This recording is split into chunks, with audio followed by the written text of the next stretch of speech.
Hi అండి. Welcome to my channel.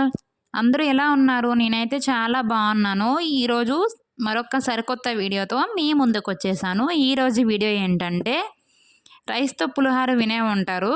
కానీ సేమియాతో పులిహోర విన్నారా? ఈరోజు సేమియా పులిహోర చేద్దాం వచ్చేయండి.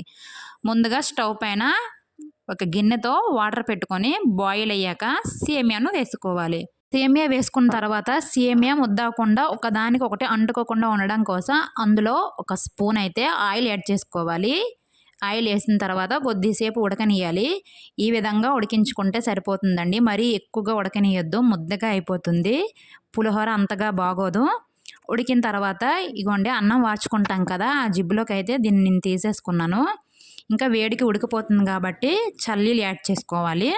తర్వాత స్టవ్ పైన వేరొక కడాయి పెట్టుకొని అందులో ఆయిల్ వేసుకొని పల్లీలను అలాగే ఒక గుప్పెడు జీడిపప్పును కూడా ఎర్రగా వచ్చేంత వరకు ఫ్రై చేసుకోవాలి.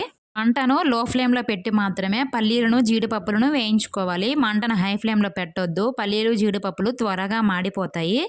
ఈ విధంగా కలర్ వచ్చేంత వరకు వేయించుకొని పక్కకు తీసుకోవాలి. నెక్స్ట్ అదే కడాయిలో మరికొంచెం ఆయిల్ యాడ్ చేసుకొని అందులోనే కొంచెం ఆవాలు, అలాగే కొంచెం జీలకర్ర, శనగపప్పు, కొంచెం మినప్పప్పు, 2 పచ్చిమిర్చి చీలికలు, అలాగే 2 ఎండుమిర్చి చీలికలు వేసుకోవాలి. వీటిని కూడా మంచి కలర్ వచ్చేంత వరకు మంటను లో ఫ్లేమ్‌లో పెట్టి మాత్రమే ఫ్రై చేసుకోవాలండి.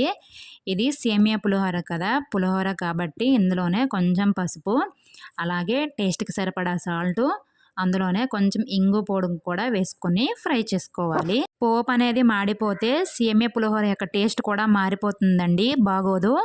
తర్వాత ముందుగా ఉడికించి పెట్టుకున్న సేమియాను కూడా కొంచెం కొంచెంగా యాడ్ చేసుకుంటూ కింద నుంచి మీద వరకు స్మూత్‌గా కలుపుకోవాలి. ఇప్పుడు కూడా మంటను లో ఫ్లేమ్‌లోనే పెట్టుకోవాలి. లేదంటే సేమియా కడాయికి అంటుకుపోతుంది. నెక్స్ట్ పులిహోర అంటేనే మెయిన్‌లీ లెమన్ అనమాట. పులిహోర అంటే పుల్లగా ఉండాలి కదా! అందుకోసం ఒక చెక్క నిమ్మరసాన్ని కూడా వేసుకోవాలి.